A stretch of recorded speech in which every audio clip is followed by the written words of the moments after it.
როცა სემინარზე განიხილავთ, ხო, ასევე შეგიძლიათ რომ ამ გაუგებრობაზე შეკითხვები დასვათ. მე ახლა შევეცდები რომ რაღაც საკითხები თვალნათლივ ვაჩვენო, ანუ ვეფხისტყაოსანი ეს პირველ რიგში ზოგადად ნაწარმოებზე რა შეიძლება ითქვას. აქ დაუშვათ ის ძირითადი დასკვნები, რომელსაც მე ვეთანხმები და აქამდეც გაჟღერებულა, ამას მოგახსენებთ, რომ ერთიანობაში რა ნაწარმოებია და რატომ არის ის, რომ ყოველ დროში შეიძლება იყოს ახალი, ხო?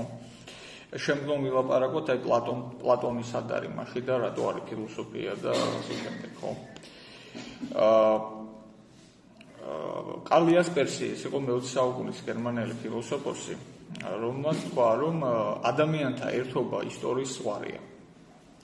ეს იმას ნიშნავს, რომ მიღწეული ერთობა ისტორიას დაასრულებს.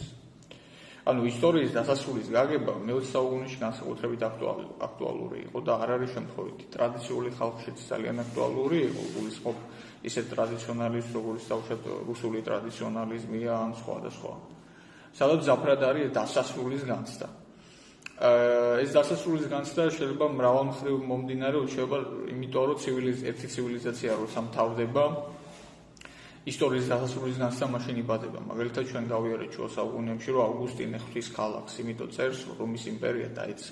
პირდაპირ მიზეზი არ არის, რომ რომის იმპერია რო დაიცა, ამიტომ წერს, მაგრამ გარკვეული მუხტი და ცივილიზაციური კრიზისი, რომელიც ყველა ადამიანს შეეხო, არა უბიძგა რა ავგუსტინეს რომ ამაზე იფიქრა. მაშინ აღმოსავლეთ ქრისტიანობაში რატომ არ არის ისტორიაზე ქრისტიანული ხედვების შემუშავება. თავისთავად ნაგულისხმები არის ბიბლიას რო კითხულობ ისტორიის მნიშვნელობა, რომ იმას აქვს საწყისი და დასასრული და ის არ არის მხოლოდ ფაქტების გროვა და კუმულაცია.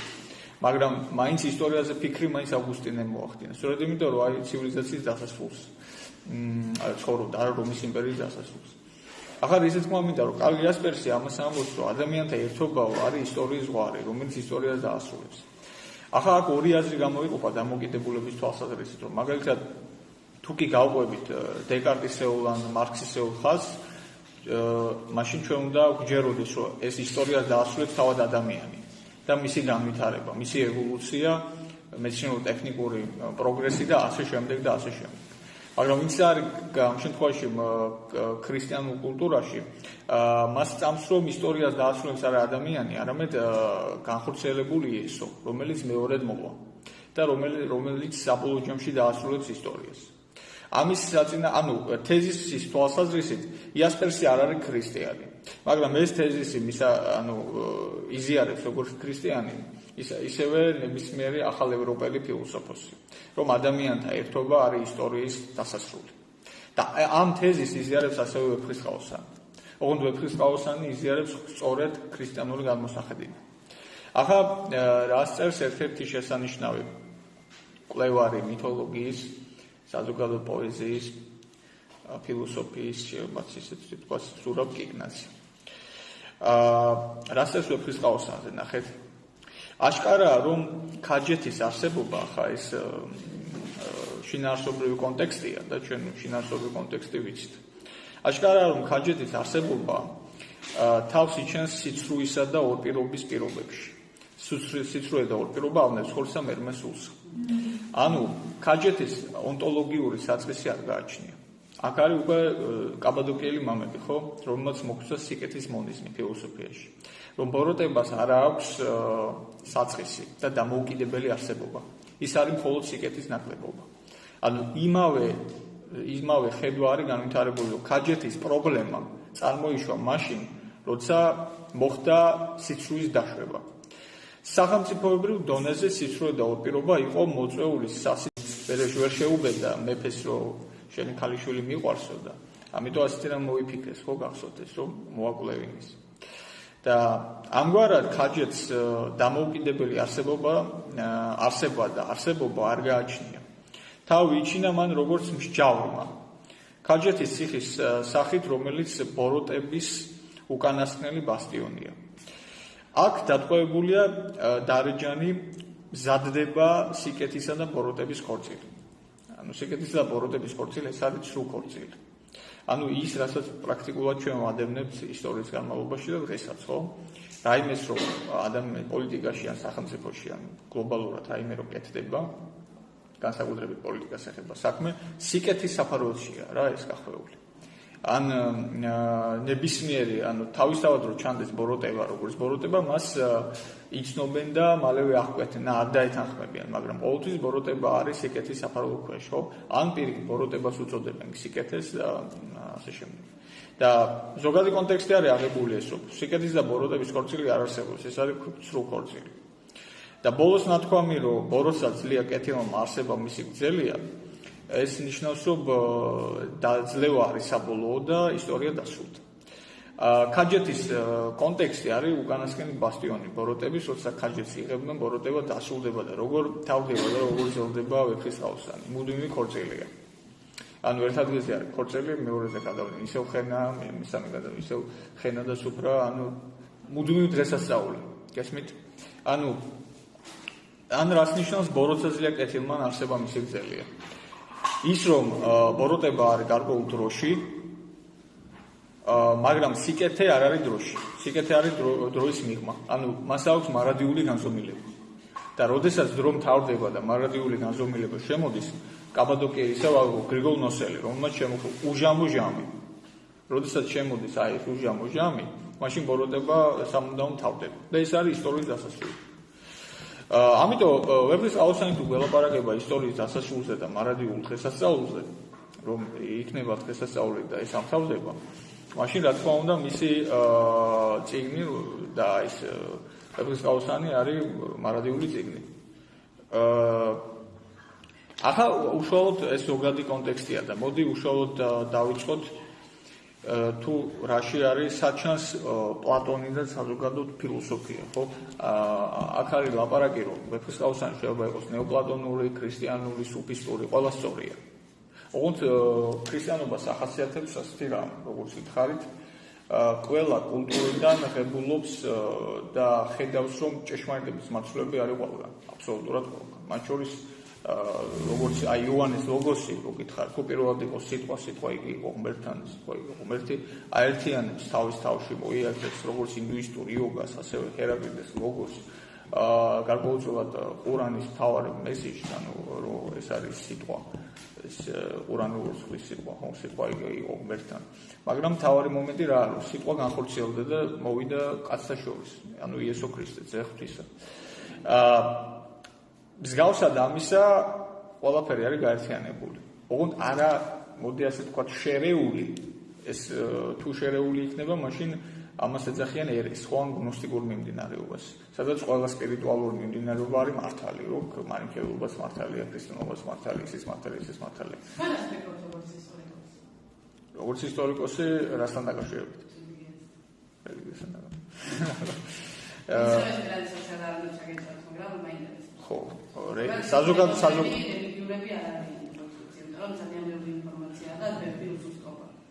ძალიან ბევრი ინფორმაცია და ბევრი უზუსტობა, ხო, მაგრამ არის თავარი მომენტი რა არის, რომ რა კავშირი შეიძლება ქონდეს მეცნიერებას და რელიგიას ერთმანეთთან, ხო, ეს საკითხი იქნება.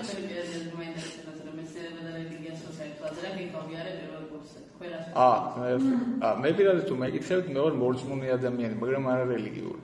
ჩემი პირადი მასწავლებელი დეკანოზი შიო პაიჯოძე იგივე სიტყოდა და იგივე ამბობს. გადაცემაში ერთხელ თქვა, რომ მე რელიგიური არ ვარ, მე მორწმუნე ვარ, კაცო მოდელი ხარ, როგორ არ ვარ რელიგიური. ნუ ლაპარაკია იმაზე, რომ შაბათი ალეგორიულად ვამბობ, შაბათი შეიქმნა ადამიანისთვის და არა ადამიანის შაბათის, ანუ წესისთვის კი არ ვარ დაბადებული, რომ წესები არის ჩემთვის და თუ ის წესები მე არ მისდევს, მაშინ იმ წესების შესრულება არ არის საჭირო. ანუ მაგალითად, როდესაც პავლე მოციქული საუბრობს, შეგვიძლია ყველაფერი მიირთვა და გაბკოლეს ეს რაღაცა მარხვა და ზოგადი წესები და მთავარი კანონი არის სიყვარული. და სიყვარულის კანონი არ უნდა იყოს, მთავარი ეს არის. მოკლედ, ამიტომ მორწმუნე და რელიგიური კიდე სხვადასხვა. მე არ ვთვლი თავს რელიგიურად ამბობს. კარგი, ახლა ნახეთ დასაწყისი როგორ არის ვეფხისტყაოსანში. რომელმა შექმნა სამყარო ძალითა მიძლიერითა, ზეგარდ მოარსნეს სულითა, ყნაზეზით მონაბერითა. ჩვენ კაცთა მოგვცა ქვეყანა, გვაქვს უთვალავი ფერითა, ხო, მისგანაც ყოველთა მციფრ ამას დავედავნება. ნახეთ, რომელმა შექმნა სამყარო. აქ ლაპარაკი არის ძალითა მიძლიერი. პირდაპირ არის ეგრეთ წოდებული მწამსის პირველი შინაარსი, ერთი ღმერთი რომელიც ცისა და ქვეყნისა, ანუ შემოქმედი, რომელმაც ქმნის არა მარტო ხილულ სამყაროს, არამედ უხილავ სამყაროს. ყნაზე ცით მონაბერის და სადაც ლაპარაკი არის სულიწმინდაზე. მაგრამ აქ არის მთელი ამბავი პლატონისად არის, ხო, ძველი ბერძენული ფილოსოფიასად არის. ზოგადად ძველ ქართულში როგორც გითხარით, ადრე სამყარო არის ჩვენ სამყაროს უწოდებთ, რასაც ხედავთ, ხილულ სამყაროს. მაგრამ ძველ ქართულში ქვეყანა იყო ის, რაც ხილულს მიემართებოდა, ანუ თუ კი ჩვენ გვინდა ხილული ისე გამოვთქვათ ხილული, უნდა გამოვიყენოთ ტერმინის ესე იგი ქვეყანა. და ეს მანდავნის აღნიშნავს ერთ სამშობლოს, საზოგადოდ. და როდესაც არის სამყარო, ლაპარაკი არის ეგრეთ წოდებული ეიდოსებზე. ანუ როგორც ბერძენი ითხოვდა, რომ არსებობს ხილული და არსებობს უხილავი და პირველადი არის უხილავი. იმიტომ რომ სახლი როდესაც იქმნება, საჭიროა პროექტი. შეიძლება სახლი დაინგრეს, მაგრამ პროექტი მარადიული. ამიტომ ეიდოსები, ანუ იდეები არის მარადიული. ამიტომ ჯერ არის უხილავი, მის შემდგომ ხილული. მაგრამ ქრისტიანობა ამაზე უფრო შორს წავიდა და თქვა, რომ ეს უხილავიც არის შექმნილი. და როგორც ხილული არის შექმნილი, ასე უხილავი შექმნილი. მთელი ამბავი რა არის? უხილავი ღმერთი კი არ არის. ღმერთი უხილავია, მაგრამ თავად მოდი ასე ვთქვათ, ის ყოფიერება, რაც ჩვენ გვაქვს, ეს არის მეორადი ყოფიერება. უშუალოდ მისგან კი არ გამომდინარეობს, ეს არის მის მიერ შექმნილი, არაფრისაგან. და მეორადი ყოფიერება, ეს არის ჩვენი ყოფიერება. ანუ არსი. ანუ მოდი ეს სხვაგვარად რო ვთქვათ. არსებობს შინაარსი და არსებობს ფორმა. რომელმაც შექმნა სამყარო, ნიშნავს შინაარსს. ქვეყანა ეს ბერძნულ შესაძლოა რა იქნება? კოსმოსი და მატერია. მატერია არის დაულაგებელი საგნები, საზრისად გააჩნია. და ვინ აი ამ დაულაგებელ აგურებით ვინ ამის სახლს?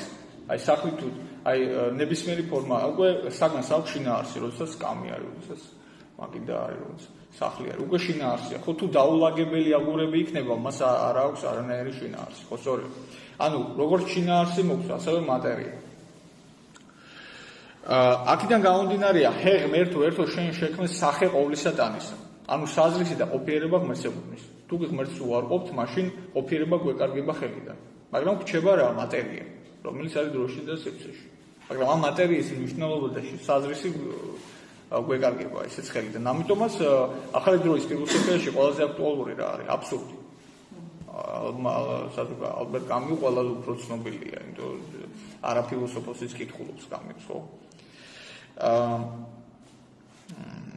კარგი, ახლა მთელი ამბავი რა არის? როგორ არის დახასიათებული პიროვნულობა და რა არის პიროვნულობის ნიშანი?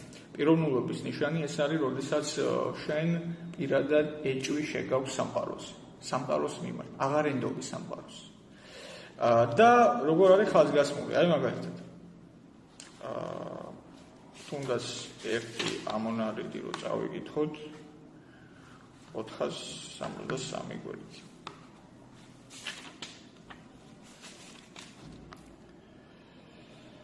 აი ღმერთსა შემვედრე, ნუ თუ კვლა დამხსნა სოფლისა შრომასა. ცეცხლს, წყალსა და მიწასა ჰაერთა თანაძრომასა. მომცეს ფრთები და ავფრინდე, მიხვდე მას ჩემს ანდომასა, დღისით და ღამით ხედვიდე ზისა ელვათა კრთომასა. კიდევ ერთი მაგალითი და მე შემდგომ გავაშინავ.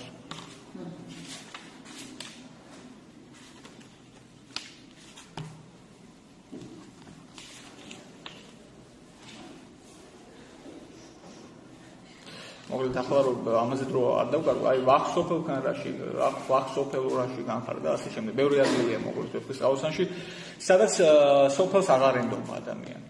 ანუ სოფლის სიამტკბილობას, რომელიც დღეს ბედნიერს ხდის და ხვალ უბედურს, აღარ ენდობა. და პირველად არის ეს, რომ პიროვნულობის ნიშანი არის ის, რომ შენ აი ამ სამყაროს აღარ ენდობ. მაგრამ თუ არ ენდობი, სად მიდიხარ დაუშვათ, ხო? აი მაგალითად ეს ადრესი დაკარგული არის ნიკოლოზ ბარათაშვილთან. იმიტომ რომ აქ არის ეს, რომ მირბის მიმართეს უგზოუკლოდ შეიმერანი. ანუ საით მივდივარ ეს არ ვიცი, მაგრამ უნდა წავიდე აუცილებლად. ესმით, ანუ ეს შინაგანი საზრისი არ ვიცი, მაგრამ უნდა წავიდე. სოფელს აღარ ვენდობი. სოფლის სიამტკბილობას, რომელიც რაღაცნაირად ბედნიერებას გაწვდის დღეს და ხო ისე გავიმეორებ ხვალ გაკარგვინებს, ხო? ამას აღარ ენდობ. მაშინ რა უნდა გავაკეთოთ? რა არის ბექრის ყავოსანში ამ კუთხით მესიჯი? თვარე მზესა მოეშოროს მოშორება გაანათლებს, რა ეახლოს შუქი დასვავს, გაეყრების ვერ იახლებს. მაგრა ვარსა უმზეობა გაახმობს და ფერს აკლებს, ჩვენ ვერ ჭვრეტა სიყვარულსა, ჭირსა ძულსა გაგვიახლებს. ჭვრეტა, ეგრეთ წოდებული ჭვრეტა და ჭვრეთითი ცხოვრება. ანუ რაც არის ფილოსოფიური ცხოვრება. რას მარგებს ფილოსოფოსთა გზნობისა, ხო? ავთანდელი როს ეუბნება. ანუ რა არის ნაგულისხმები? სიყვარულის ჭვრეტა. გავიხსენოთ პლატონის ფედროსი. ფილოსოფია ეს არის ღვთაებრივი მიჯნურობა. და პლატონის ფედრონი, სადაც ფილოსოფია არის სიკვდილისთვის მზადება. ახლა როგორ არის ეს? მეისა ვარ, ვინც სოფელსა არა მოუკრებ კიტრად ბერად, ვის სიკვდილი მოყრისათვის თამაშად და მიჩანს ბერად. აქ არის ფორმულიზებულია ერთი მხრივ ქართული იდენტობაც, მე ასე ვიტყოდი, ქართული იდენტობა და მეორე სულ ქრისტიანული იდენტობა. ესე იგი, ვის სიკვდილი მოყრისთვის ეს არის, ესე იგი, უმთავრესი ცნება, რომ თუ კი ამაზე დიდი სიყვარული არ არსებობს, ვიდრე ეს ადამიანმა დადოს თავი მეორე ადამიანისათვის, მაშინ ამ შემთხვევაში თქვენ კი არ მოგდებით, არამედ თქვენი სიკვდილი იქნება გადასვლა სიკვდილიდან სიცოცხლეში. ამის სიცოცხლის ეზიარები. ანუ გუსტავოთან ეს, მაგრამ ვინც ამას აკეთებს თამაშით და სიმღერით, ის არის ქართველი. ანუ რუსთაველი არის ქართველი ქრისტიანი, როგორც ასეთი. რატო?